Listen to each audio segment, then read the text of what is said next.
Heyo, it's Mayo. So, ever since I got sick back in 2012 when I was 14, one of the most frequent questions I get asked is, how are you doing?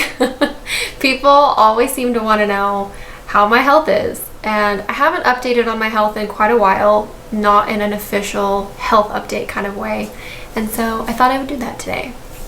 If our internet service cooperates, this video should be going up on August 24th, and August 24th is the 8-year anniversary of when I got sick. It's not actually the day that I got bit by a tick or anything like that. August 24th became the anniversary of when I got sick because when we would see doctors, they would ask us, when do you think this started? When was the first day that you felt like you started not feeling good? And August 24th, 2012 was the first day that I remember not feeling normal.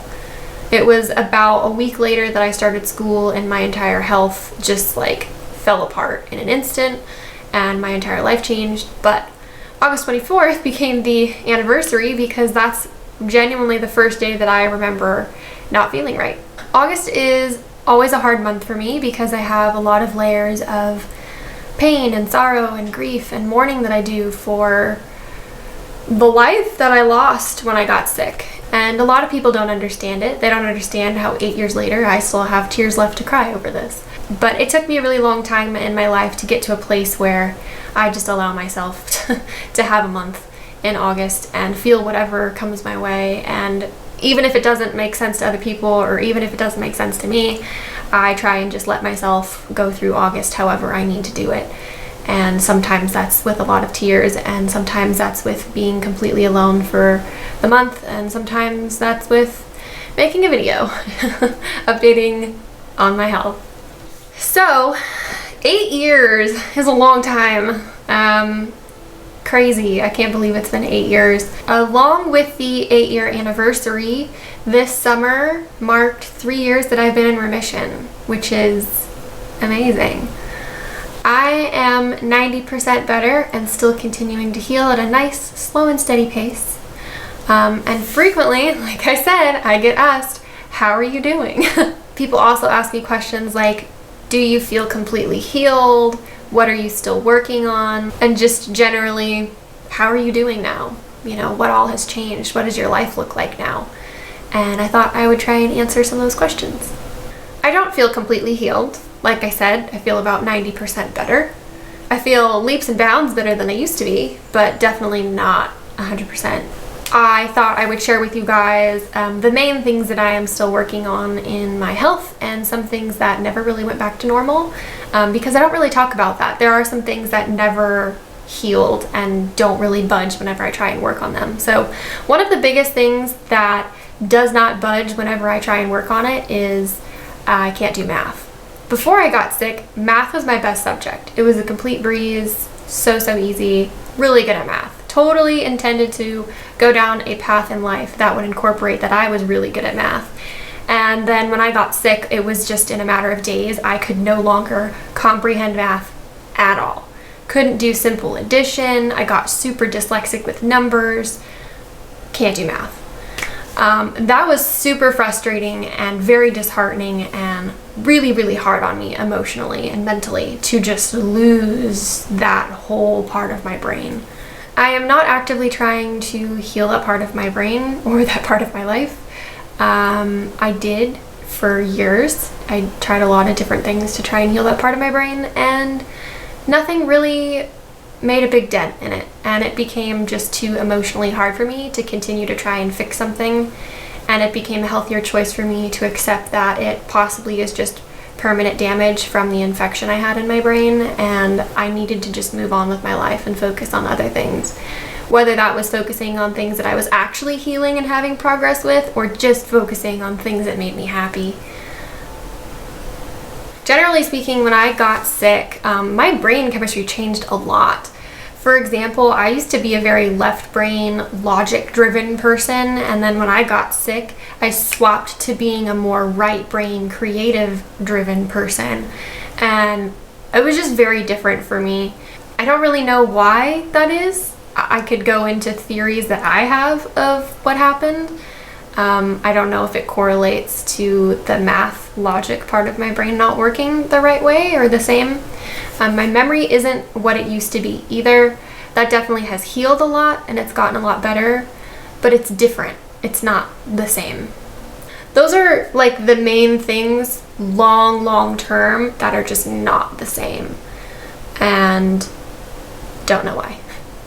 The things that I am currently actively primarily dealing with in my health and trying to make better are strength, stamina, reconditioning, and gaining back the weight that I lost when I got sick.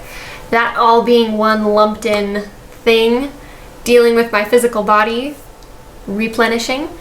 I am actively working on that all the time. I'm trying to incorporate light exercise. I am nourishing my body the best that I can. I was sick for a long time though, and I understand that it took time to deplete all of that, and I understand that it will take time to replenish it all as well. I'm healing those things at a nice pace. I'm really happy with it. I know that will just take time. So my periods are still the worst time of my health. It's been a consistent pattern for me for years, always, that my hormones is just when I'm most flared and most sensitive. So being that I know that pattern, I know to take extra good care of my body around my hormonal times. That's ovulation and my period. I definitely still have to rest for at least 2 or 3 days when I start my period. Pretty much just have to lay down, do nothing but rest, eat, and hydrate for just a couple days. There have been times where I think I feel fine and I just go about my normal routine and it pushes me too hard and it's not fun. So I've just found it's best to continue to respect that that is obviously my most sensitive time and my body still needs that time to rest. I'm not really doing anything to try and heal my hormones other than staying consistent with all of the healthy things I do and just respecting when my body tells me it needs a break. I still have a lot of PTSD that I'm working through. I will lump in with this a whole bunch of, all the mental health things. That's like depression, depersonalization, anxieties, OCDs, trauma. Let's just lump all of that in with PTSD. There's a lot of mental health stuff that I'm still working through every day. PTSD mainly being the most prominent one. But I am working on those things and they are getting better. The best thing is they're officially now to a point where they don't hold me back from daily life, daily activities, or social things either. There was a very long time where my mental health held me back a lot in life and would stop me from doing things, and it's awesome that I'm finally to a point where it doesn't hold me back from doing stuff. It just is an internal thing that I'm working through. My diet and food sensitivities are definitely very, very different than they used to be. I'm still following through with the low histamine, low inflammation diet that I've been doing the last 3 years. I'm still staying very strict about that. I don't have cheat days. I don't just eat whatever I want. If I see something and I'm like, ooh, cake sounds good. I don't do that, and I haven't for years. I choose to stay very strict about my food and what I put in my body, and that's a choice. So it's a little hard for me to gauge the food stuff because I'm choosing to keep it as strict as it is. But my stomach is doing the best it's ever done in my entire life, and so I have a really easy time just staying on track with what I'm doing. It's obviously working for me, and so I'm sticking with it. I do still get affected by temperature and pressure changes. However, I will say the days that I feel affected by it, I notice the people in my life, friends and family, also feel those same things as well. But typically they don't notice that it's a temperature or pressure change until I say something that I was like, oof, there was a big pressure change and I have a headache. And they're like, oh, yeah, I have a headache too. I didn't think that about the pressure change. I thought it was just something else. So in terms of that, I actually don't think I'm more sensitive than most. I think I'm actually just more observant. Obviously, in my whole health journey, I had to become so much more attentive and observant to my body. I had to be like a detective of my own body. And I got really, really good at knowing what my body is telling me, what it needs, what things mean. I'm really good at figuring out what the cause and effect of symptoms are or flares. So it's sometimes hard for me to gauge all of this stuff because in the past I probably just didn't notice things. And now I notice all of the little things, but I'm just observant. I'm just trained to notice all of the stuff by now. So yeah, it's a little hard for me to gauge. In life now, I just know my body really well, and I know to stay consistent with healthy things and taking care of myself, or I'll pay for it in some kind of way. If I do too much, I'll be a little more tired the next day. If I don't sleep as well, I'll probably have a little bit of a headache the next day. I still focus so much of my priorities on eating on time, resting enough, staying hydrated, and taking good care of my body, taking care of my emotional needs, my mental health needs, my soul needs. My health is still my number one priority in life, and unapologetically so. If that means I have to cancel some kind of a plan because I don't feel like I'll feel good at the end of it and I don't want to pay for it, then I cancel and I rest. And I listen to my body when it tells me what it needs. Sometimes when my body flares, it's really mild and I just have something like a headache, a mild stomach ache, I'm more tired, more cranky.